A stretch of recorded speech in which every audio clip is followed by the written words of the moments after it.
ولئن قتلتم في سبيل الله أو متم لمغفرة من الله ورحمة خير مما يجمعون.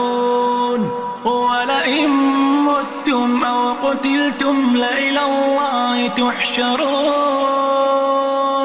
فبما رحمة من الله لنت لهم، ولو كنت فظا غليظ القلب لانفضوا من حولك، فاعف عنهم واستغفر لهم وشاورهم في الأمر، فإذا عزمت فتوكل على الله،